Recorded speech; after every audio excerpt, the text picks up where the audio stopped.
It's been quoted many times that life is what happens when you're making other plans. Well, for me, this past month and a half, it's been life is what gets in the way of making other plans. Both of today's interviews were recorded in October, aired on the radio in early November, and should have made it to my podcast a month ago. But that didn't happen. For the time being, life is out of the way, and I'm planning on taking you on the wine road. There's a lot of cideries out there, and some of them have copied us with our flavors. A lot of people that grow apples that have turned to cider. A lot of wineries making cider.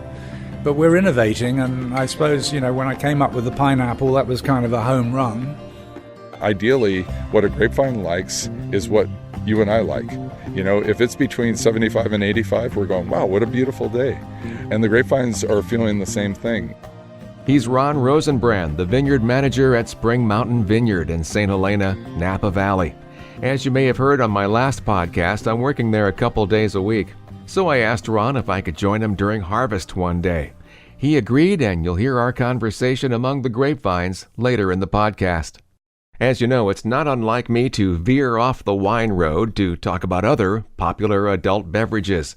And that includes this first interview, as I sit with the former Brit behind what is arguably one of the biggest cideries in the U.S., and they're not far from where I live, just north of the town of Sebastopol, here in Sonoma County. Jeffrey House of Ace Premium Craft Cider is my first guest. I don't know if you're aware, but they have a small pub on the south side of his production facility called Ace in the Hole. And that's where we caught up, sitting at the bar. And it was good to sit with him after a number of years. Yes, it has. Quite a few years, But yeah, nice to revisit. I'm happy to see the place hasn't changed too much. No, it's still America's original cider pub. 1999 is when the Ace in the Hole pub started. We had 10 years up the road in Grayton, and now we've been here on Occidental Road and 116 for 10 years. I can't remember the story, but I think you shared with me why you ended up in the cider business. Well, that's another story, of course. I suppose there's a lot of tales in people's lives, right? Perhaps we're all chasing tails. Anyway, I was selling this English beer. You see, I told you, this craft beer from London, Fuller's, London Pride. And I thought, what a great name, London Pride. Americans like London, and I'd be off in San Francisco, down Geary Street, saying, in the Irish pubs, which there were a plethora of them in the 80s. Still? Yeah, I'd say, would you like to try my London Pride? And the response was a bit harsh. They'd say, no, we don't want to try your effing London Pride. And I went, oh, that's not very nice. I'm part, I'm English Welsh. I'm part Celt. And they'd say, well, where's your bloody cider? And I'd say, huh? No cider. No, we that's more of a ladies' drink in the United Kingdom. And, we buy it for the ladies, and we drink the beer. And then the response was, well, we don't. In Ireland, we drink cider like it's going out of style. So the man said, in fact, he lives in Petaluma now. If you're out there, Kieran Burns, thank you. He said, go and get Bulmers or go and get Blackthorn. And I went back to the UK and visited both cideries and thought that Blackthorn was more marketing oriented, and went with them. And we started that brand in the western United States, based in San Francisco, our offices initially, in 1986. And we made that the biggest brand on the West Coast and Texas, because of all the pubs that they had Strongbow, but that was a bit too sweet for them, or Woodpecker, and we got a lot of support from the pubs, and so much so that Miller Brewing noticed and did a deal with the Taunton cider people. They said, well, if you sell Miller Genuine Draft against Budweiser in the UK, we'll sell your Blackthorn for you. My little company, Thames America, was we lost the brand. And Miller then went on to destroy the brand. I was going to say, I don't think that's still around anymore, is it?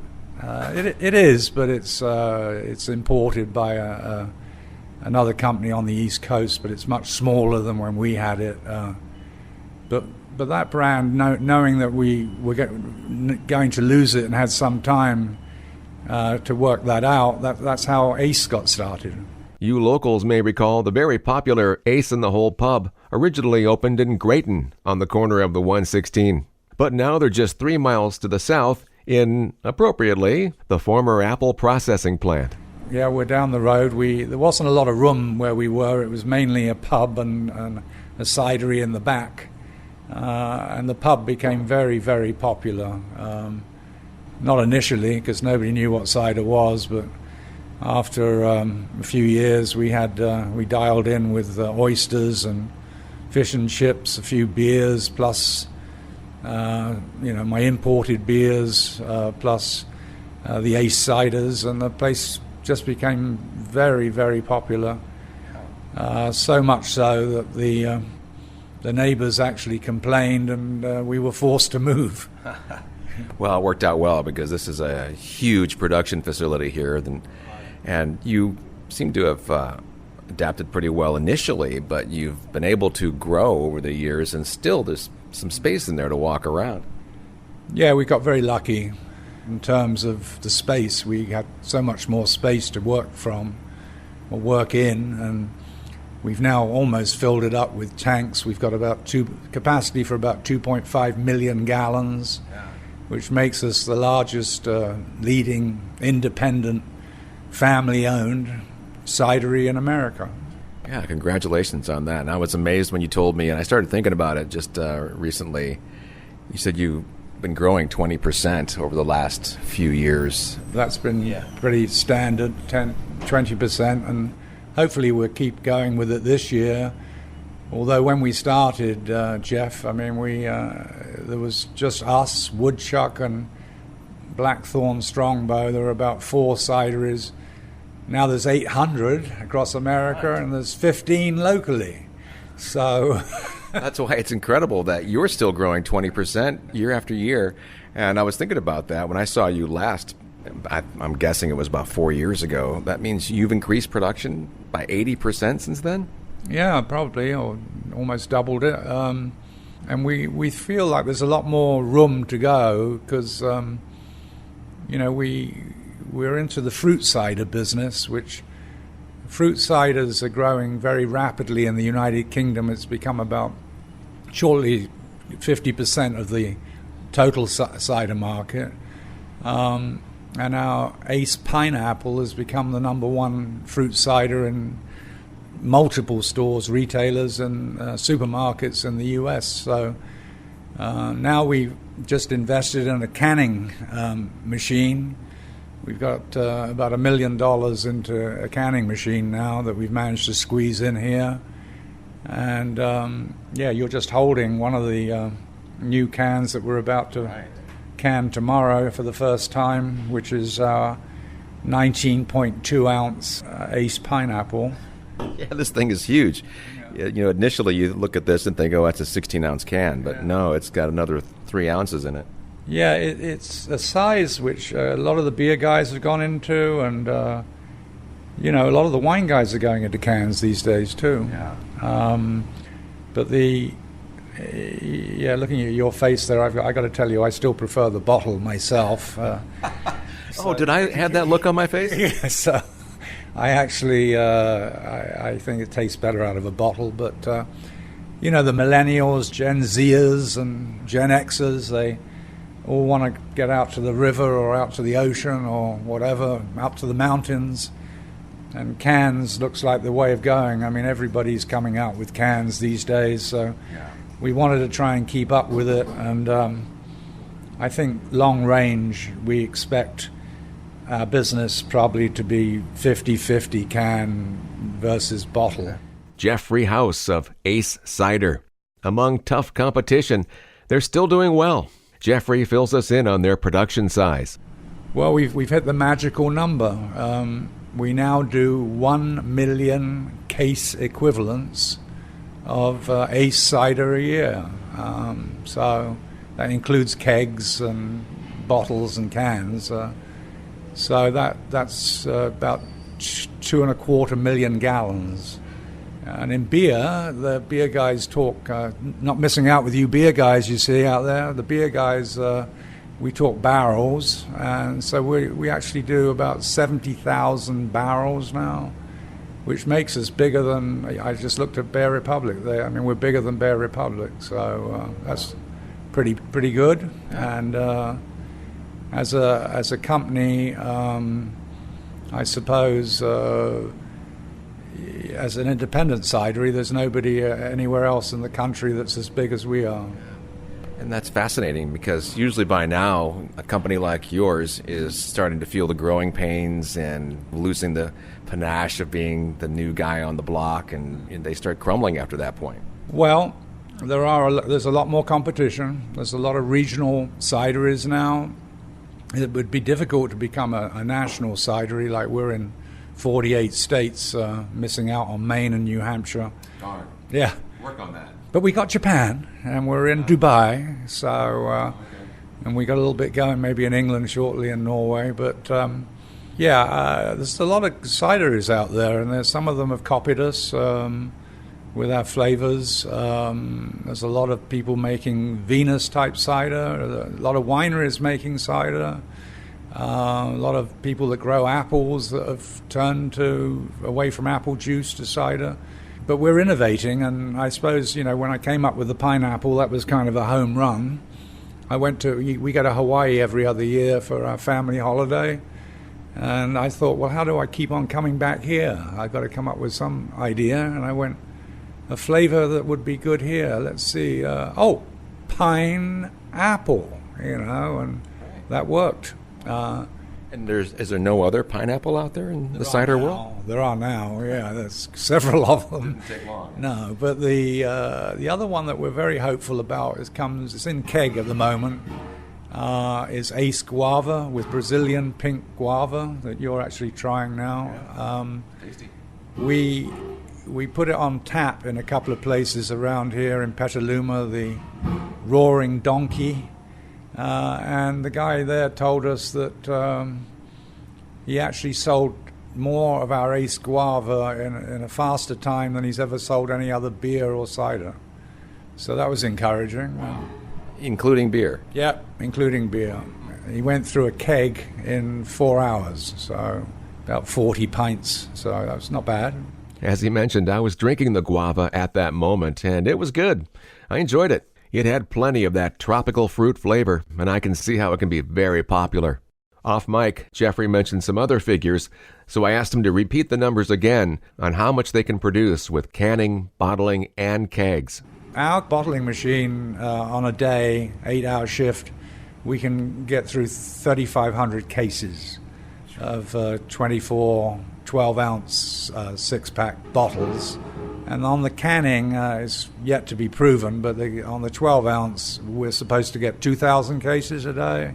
And then on kegs, we can, on little guys, we can get 400 or 500 a day, the 5-gallon ones, and on the 15.5s, we can get a couple of hundred. So quite a lot of volume there. That is for each day. Yeah. Here in not a huge production facility on just north of Sebastopol. Well, we're very fortunate that we've got a bit of space around here, and we're also very fortunate that there's a lot of water, so that otherwise we'd be stuck. Did you have problems during the drought years? Was that affecting you yet, or were you not big enough to feel that? No, we missed that, and we missed the fires. We got lucky there, so we're lucky in many ways, but we've had other, hiccups along the way. Just recently with Kroger, I don't know if you're familiar with them, are you? The largest supermarket chain in the country. We got more authorizations for the Ace brands on the last go-round for the resets than any other cidery. So we were lucky. But back to your point, I mean, there's cideries in the southeast. The northeast is very tough, where there's a lot of apples up in New York State, that area. There's a plethora of cideries there. We've had to be more competitive by lowering prices a little bit, hiring more salespeople, spending more money. I suppose anyone's going to say as a businessman, what's new, right? That's right, yeah. You got to keep up with it, but I kind of preferred it when it wasn't quite as big. Well, but you're staying ahead of the curve, though. It sounds like, Well, I'm lucky again because I've got 3 sons that have sort of been in the business, and in the last couple of years they've run with it. Jason is the general manager, Jason House. Then there's Simon, who's the sales manager, and then my 6'10" youngest son, Jeremy, who does. He's the bouncer. Yeah, he used to be the Cardinal Newman Center. So, he's the intimidator in the Castro in San Francisco. We sell a lot of cider there, but so I'm lucky. I've got these boys that I've got a succession plan, and I don't work every day as I used to, and we've got about 50 people in the organization now, so it's quite a lot. And I actually, I had some health problems a couple of years ago, so I actually had a mild heart attack, so health is more important than anything. So I just want to make sure that even though I think I've been successful, I don't want to kill myself. Right. Yeah. Did you get a laugh when the doctor said maybe you should drink some more apple juice? Actually, I didn't drink for a while there. I'm not drinking as much as I used to. Probably a good idea. And I gave up smoking. That was good. That's right. That's why I used to sit out there in the table, because you smoked all the time. Yeah, and I'd have a little bit of my Jeffrey House Pinot Noir. I occasionally have a glass of that still, but I suppose everything in moderation, including moderation, right? Yeah. So, but no, I mean, the boys have done a remarkably good amount of work, and they've seen us, I say, go through the million case level, case equivalent, and as a revenue figure, we've gone through $20 million a year. So the company is very fortunate in that we don't have any debt, and we're making money. That's fantastic. Well, after 26 years, you've got to do something, haven't you? Well, I think that's what's made you last 26 years. You've had that kind of business model that's succeeded for you. Well, it's been no overnight success, so it's been a lot of hard work, but enjoyable. I mean, a lot of fun, and people have asked me what I enjoy most about my job or what I do, and I think it is meeting people. On a Friday, the pub is open from 1 till 5, and I get to meet people from all over the country, and I talk about the ciders with them and which ones they like and prefer, and hopefully make them laugh or give them a bit of education, and I think that's what I enjoy most about what I do. And a health scare will help you appreciate what you do even more so. Jeffrey House of Ace Premium Craft Cider. The last time we spoke, Jeffrey informed me that his wife was in the original Star Wars movie. I thought that would be an interesting topic since the final Skywalker saga will be released in December.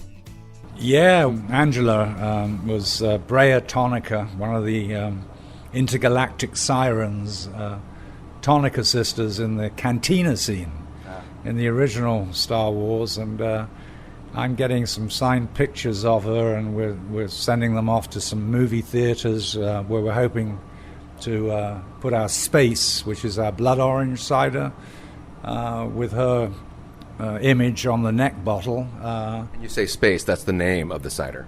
Yeah, I came up with the SP Ace, because of Star Wars, Space. Actually, there's kind of a funny story with that too.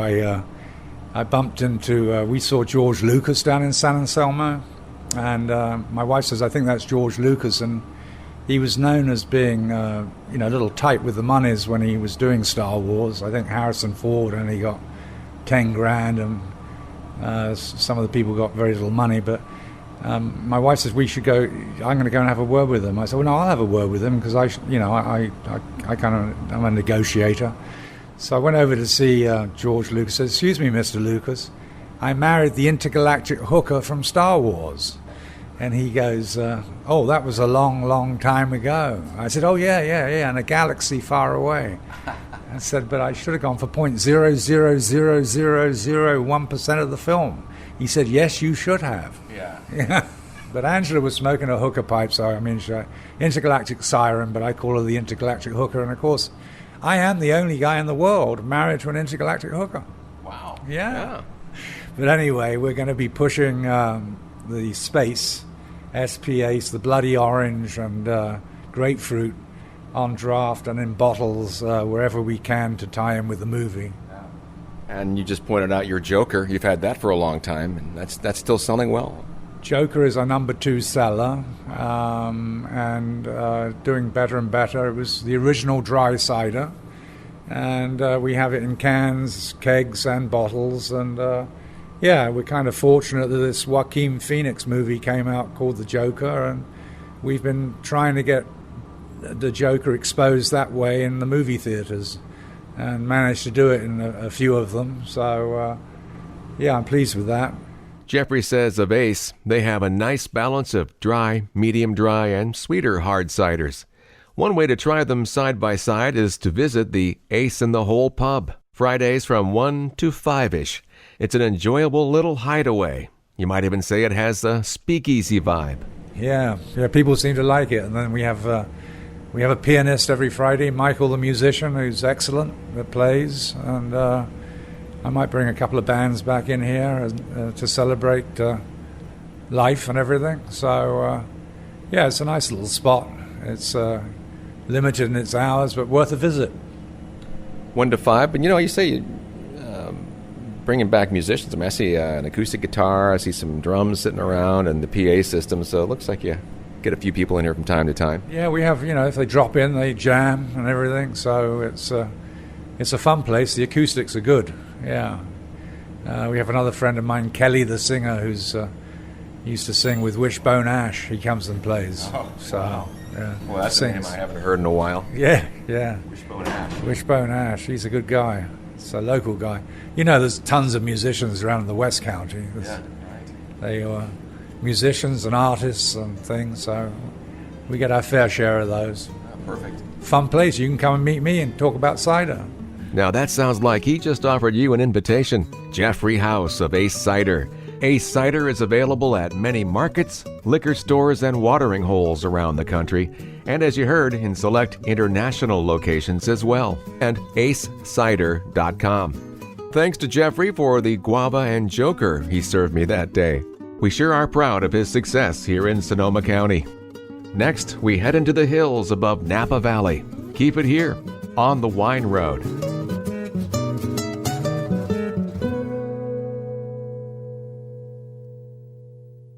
And now it's time for Wine Uncorked. Since the first topic today was about an effervescent beverage, I thought I'd share with you the fact that Coca-Cola and wine are related. As a matter of fact, Coca-Cola owes its existence to wine. In 1863, a Parisian chemist named Angelo Mariani combined coca and wine and started selling it under the name Vin Mariani.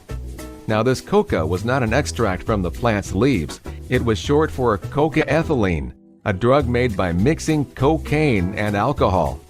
Yeah, could you imagine that being released today? Talk about substance abuse. And even back then, it was extremely popular.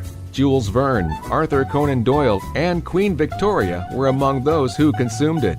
Even the chief rabbi of France is quoted to have said, "Praise be to Mariani's wine." Seeing the possibilities of commercial success, Dr. John Pemberton of Columbus, Georgia, created his own version calling it Pemberton's French Wine Coca. It was referred to as the ideal nerve tonic, a health restorer, and stimulant. No doubt. However, in 1885, local temperance legislation forced John Pemberton to produce a non-alcoholic version. He removed the cocaine and wine, pepped it up with caffeine-rich cola nuts, and Coca-Cola was born. Now we're heading up about 1,000 feet upon Spring Mountain, which overlooks St. Helena in Napa Valley. Spring Mountain Vineyard reaches about 1,700 feet up the mostly wooded mountain. It was an early moonlit Friday morning in late October when I met up with Spring Mountain Vineyard's longtime vineyard manager, Ron Rosenbrand. The first winery established on Spring Mountain, at least on their current property, was La Perla in 1873. Then Mirevallier, the beautiful 4-story estate house, was constructed in 1885. Not far up the road, Chateau Chevalier was built in the early 1890s. By 1996, the current owner purchased the 3 vineyards and the Alba Vineyard to create an 845-acre estate, 225 acres of which are planted to grapevines. That's a lot of land to cover and well over a month to harvest. And by the way, you will hear the vineyard crew and their tractors in the background. I asked Ron to remind me how long harvest had been going on, which started with their Sauvignon Blanc. Since right around the 1st of September. I don't remember the exact date, but it was, I think, early September. Right. You have so many different blocks spread across this 850 acres. And it's interesting how it's not surprising that they all come in at different times, they all ripen at different times. Yeah, that's true. The property is extremely complex, and it has several different soil types, which change ripening capability, rooting depths, elevation, slope exposure to the sunshine. There's so many factors that contribute to how the plants are going to ripen the fruit. Yeah, interestingly, you have been picking red grapes now for a little while, a few weeks, but yeah, I saw that you still brought in the last of the Sauvignon Blanc this morning. Yeah, that was, we finished picking the Sauvignon Blanc about 3 weeks ago, and this was just an outcast or outlier that had a lot of shading in the vineyard, and it just didn't ripen as quickly. So we just let it hang for extended period of time and got it to where we wanted it, finally. Right. And that Sauvignon Blanc is a beautiful wine. It doesn't exhibit as much of the grassy elements mid-palate as many Sauvignon Blancs do. It offers a full mouthfeel with additional notes of stone fruit. It's just one example of the depth of character that Spring Mountain provides. Yeah, the quality and characteristics that come out of these grapes are amazing. It's all part of the terroir that we have here, and with that we have the ability to get the quality that we're looking for. And it is amazing, of the nearly 250 acres that you have of vine acreage, that there are 135 different blocks, each with their own characteristic. Yeah, that's true, and it just adds to the complexity, but it also adds to the different character that the grapes can produce. And sometimes you could be picking the same clone, same rootstock in different areas on the property, and they taste a little bit different. Mm-hmm. So it gives some really neat pieces of the puzzle for our winemakers to use to put together, and create the beauty that they can with the wines. Tell me about the soils from near the top, which is close to 1,500 down to the bottom. Yeah. The soils are predominantly volcanic on our property in origin, and then we have some sedimentary down toward the bottom of the property. So those are very different. A lot of rock up above here, and down below it's more so a loam type soil that has a bit deeper of a rooting depth, for the plants. But the soils, I can go into details about the soils if you want. Lay it on us. Yeah, up on top we have Boomer and Aiken. Those are specific soil series. And just in general, I want to go back to this for a second. Napa County has 32 different soil series. We have 8 of them here on this property. So it really adds to how you have to really pay attention to, what's going on in these different blocks, because it's not always the same. Just because you have the same variety somewhere on the mountain, it's not happening the same everywhere. So we treat each block differently, and we check it all the time, for its water needs, and the soil depths are different everywhere. Sometimes in the same block. So many times when we're picking, we're cordoning off areas that aren't quite as ripe within a given block and picking blocks separately like that. Sometimes we double and triple pick a block to get it all to perfect ripeness. Right. He's Ron Rosenbrand, the vineyard manager of Spring Mountain Vineyard, located just up the hill from St. Helena. Needless to say, with elevations up to around 1,600 feet down to as low as 400 feet, the depth of soil can vary greatly.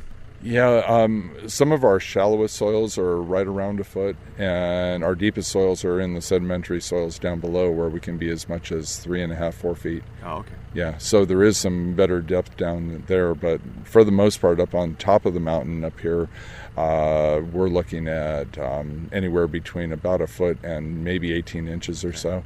Until you hit some pretty hard pack, bedrock and things like that inhibit root growth, so it doesn't allow the roots to go any deeper, and then water becomes a big factor because the plants go through a lot of water in a year, and that's really important for us. So we constantly are measuring leaf water potential in the plants with pressure bomb instrument and irrigating accordingly. Yeah, I don't see much irrigation going on down below on the flatter part of the vineyard. That typically gets less irrigation.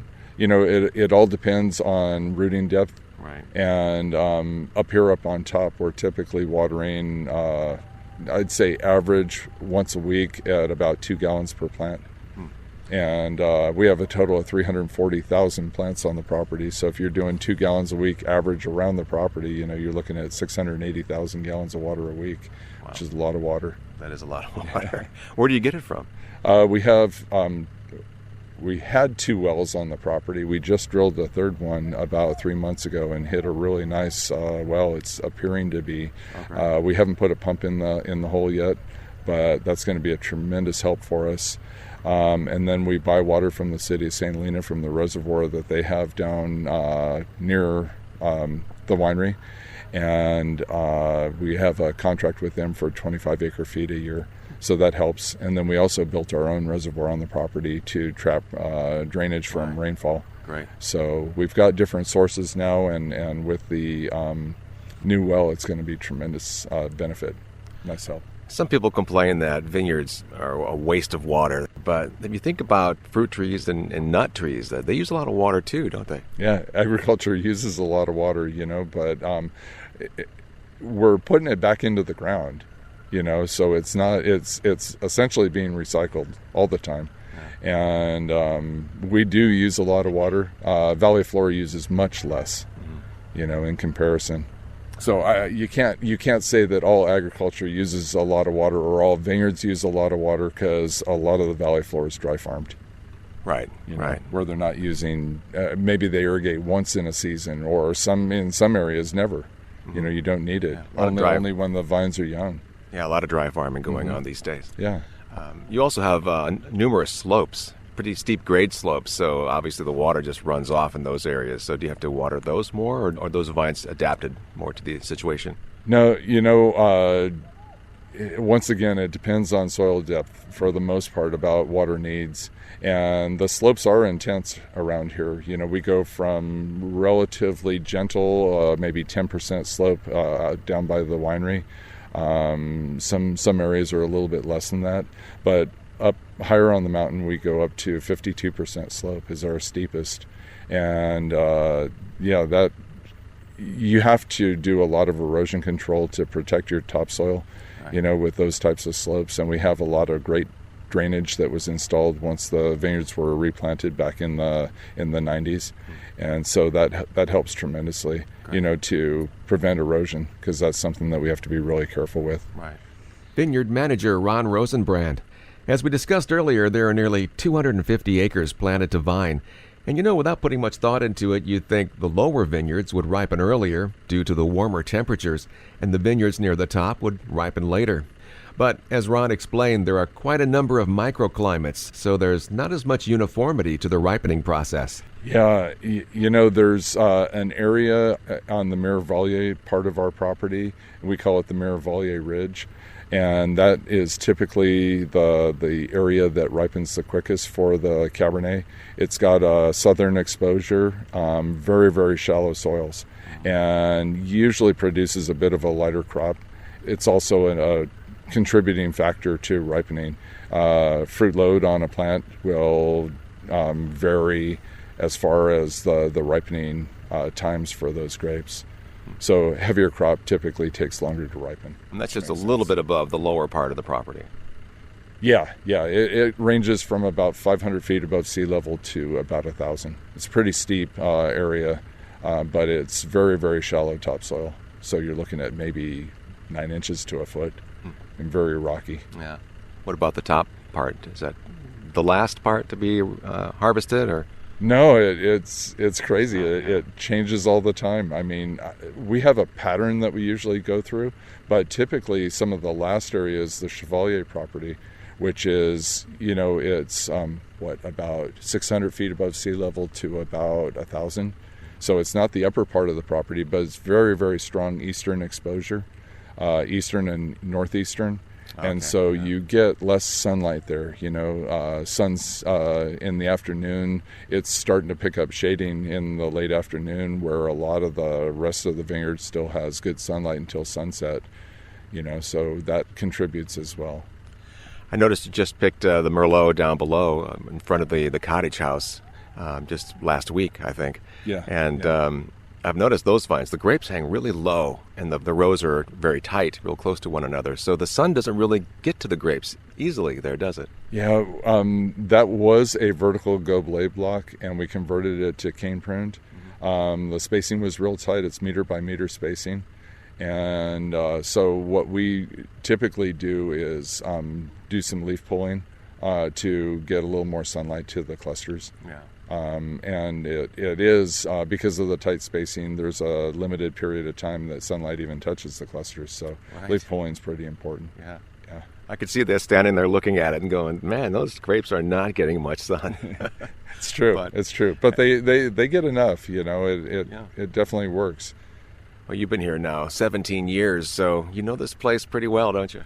Yeah, but I'm always learning. It's something that's really cool here is I've always been free to do experimentation, and try new things, try different things, and see how we can step up our quality a little bit each year.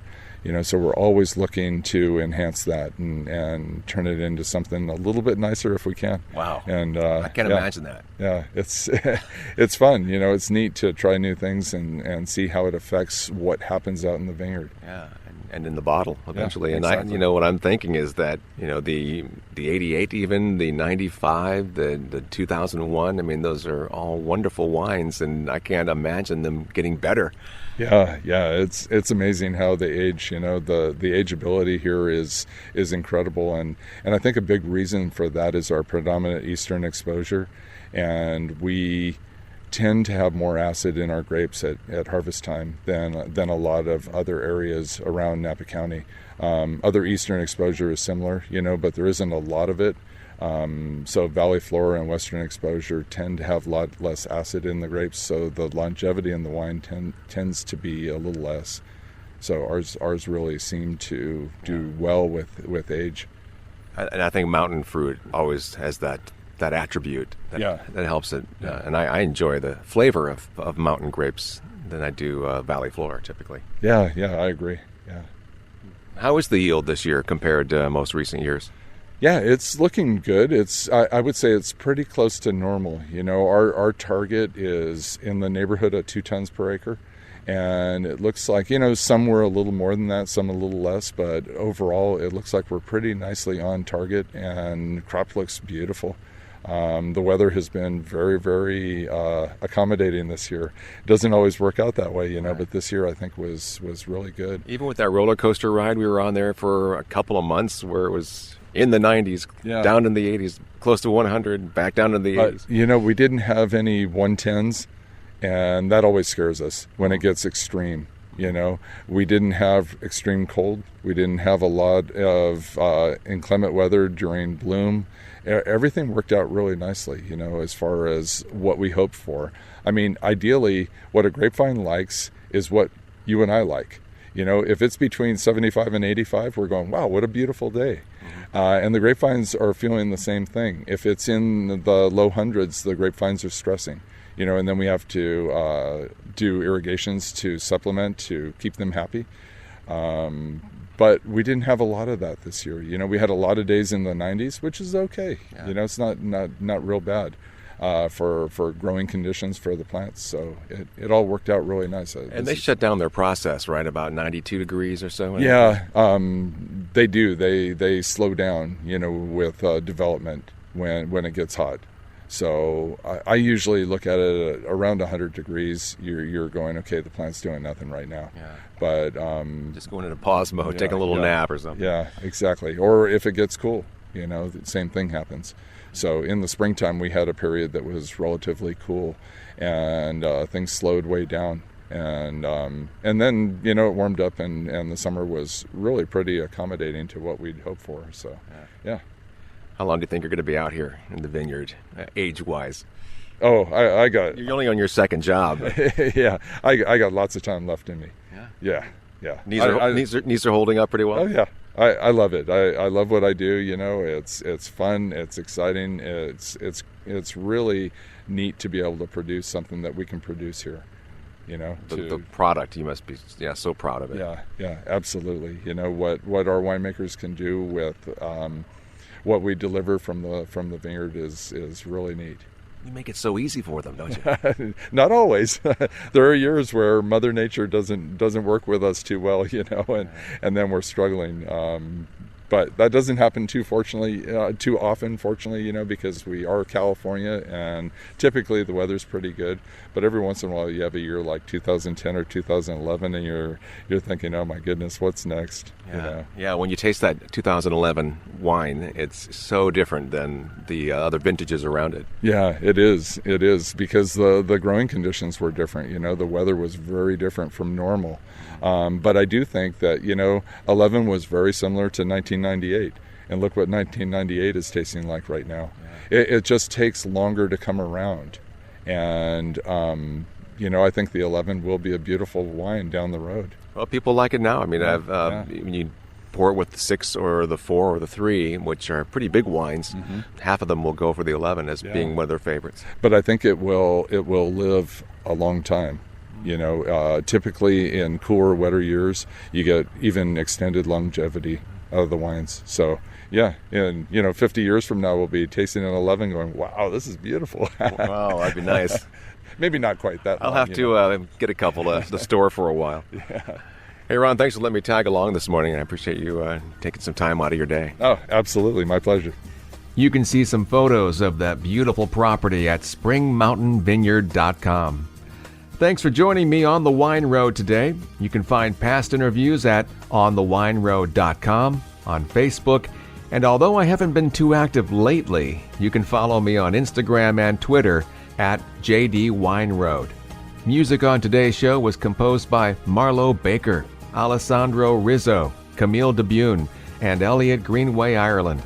Have a wonderful holiday season, and I'll talk to you real soon. Just look for me on The Wine Road.